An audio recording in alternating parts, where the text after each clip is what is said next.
Moin aus Schweden. So, jetzt geht's wieder los. Wir haben draußen minus 18 Grad. Das ist schon ganz schön kalt. Zum Glück hatten wir die Abdeckung dabei. Und was wir auch gemacht haben vorher noch, da haben wir uns die Standheizung freischalten lassen, dass die im Stand funktioniert. Und wie man vielleicht hört, läuft die ganz gut. Und die heizt jetzt den Fahrerraum ein bisschen auf, weil bei minus 18 Grad ist das schon ganz schön knackig hier. Ne, Schatz, das ist ganz schön kalt, oder? Auch geht so. Geht so? Ja, das sind die Temperaturen, die wir mögen. Vorher war viel zu warm. 11 Grad minus, kann ja jeder. So machen wir uns dann so langsam fertig. Da hinten lodert der Kamin im Schlafzimmer. Ja, das macht auch warm.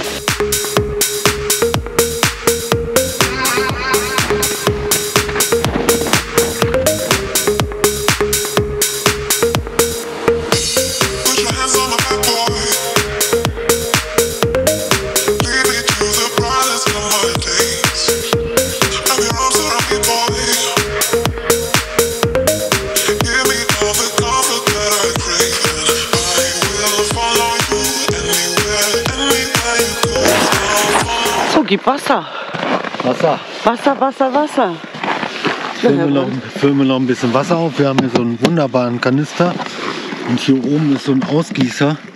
Und das Coole ist, wenn du den aufmachst, dann kommt da oben Luft rein und das fließt wesentlich besser ab. Und hier so einen flexiblen Schnorchel da unten dran. Das geht wunderbar. Wie bei AdBlue. Wie bei AdBlue, genau. Und jetzt kommt gleich der kleine Trick. Weil, wie man sieht, ist ja da hier einiges noch am Wasser drin. Jetzt kann man den einfach drehen. Und dann kriegt man den Rest des Wassers auch noch raus. Du bist ja Fuchs, ne? Ja, oder? Nützt ja nix, du.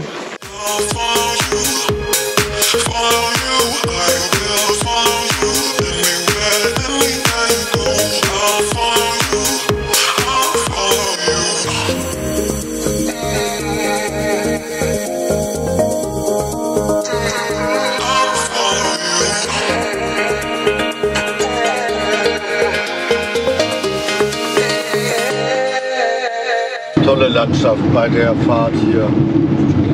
Das macht richtig Spaß. Und eigentlich ist auch nicht viel los. Schatzi hat mal ein Frühstücksbrett gemacht für sich. Weil irgendwie sind wir bei der tollen Landschaft meistens im Frühstück so ein bisschen nachlässig.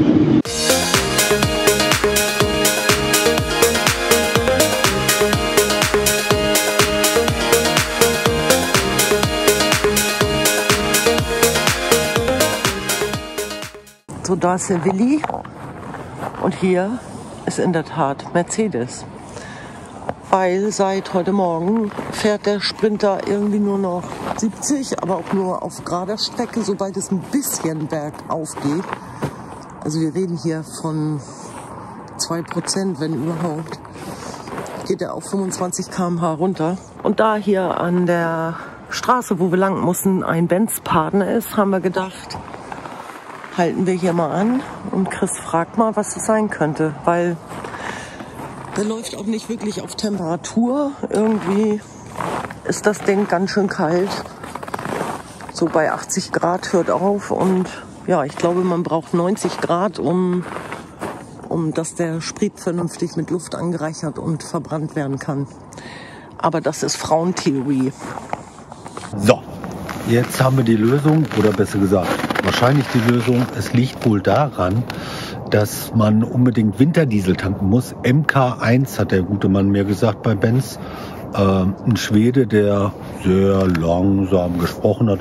Aber wie auch immer, es haben wohl eine Menge Leute irgendwie Probleme im Winter speziell. Und wir haben in Jokkmokk getankt und das war anscheinend nicht so ein toller Diesel.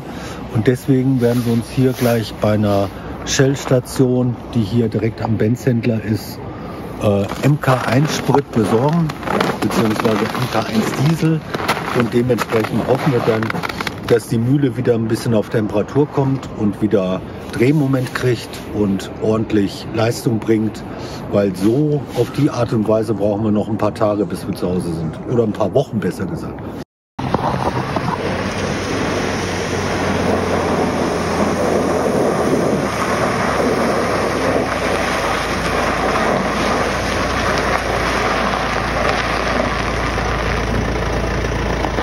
So, nun kriegt Willi was Richtiges zu trinken.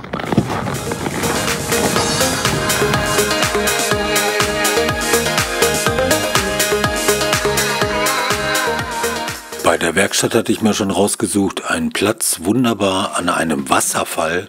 Riester Fallet Camping soll der heißen. Und wir fahren da mal drauf. Die Zufahrt ist relativ eng, aber es funktioniert über eine Brücke. Und dann sehen wir auch ein Auto, was da gerade runterkommt. Und ich gehe erstmal hin, weil die Schranke wieder zugeht und versuche da reinzukommen, aber keine Chance. Und bevor ich anrufe, gehe ich einfach mal weiter. Und dort ist dann eine Abfahrt zum Campingplatz, die relativ steil ist, natürlich eisig und voller Schnee.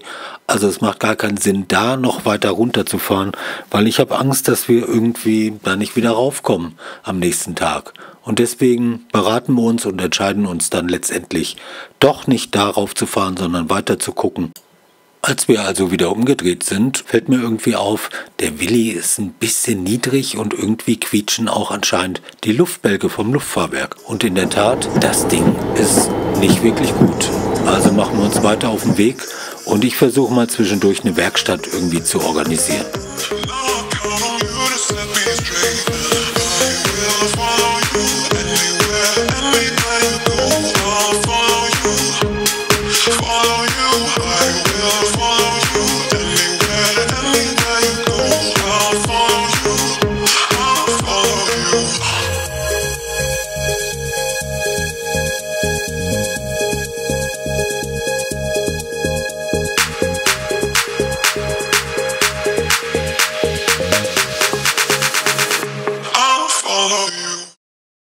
Guten Morgen aus Schweden. Wir sind jetzt hier in Camp N und hatten über eine Plattform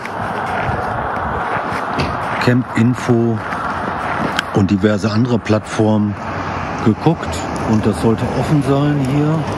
Wir haben eine Nacht übernachtet, aber, was soll ich euch sagen, in Wahrheit sind wir heute Morgen sehr abrupt geweckt worden. Und das war gar nicht schön, da hat einer voll gegen die Tür gebollert und war sehr aufgebracht und hat gesagt, es ist verboten hier zu stehen, Sie benutzen Strom. Naja, es ist ein ehemaliges Militärcamp und anscheinend sind die hier nicht sehr entspannt und hatten wohl schon ziemlich viel Ärger mit irgendwelchen Campern im Winter und dementsprechend ist es nicht erlaubt, hier im Winter zu campen, nur im Sommer. Hier steht zwar Öppet, aber nicht für Camper.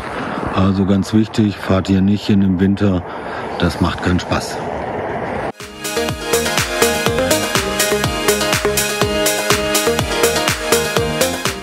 So fahren wir weiter durch diese unglaubliche Landschaft. Das ist der Hammer, wir kriegen kaum die Münder zu.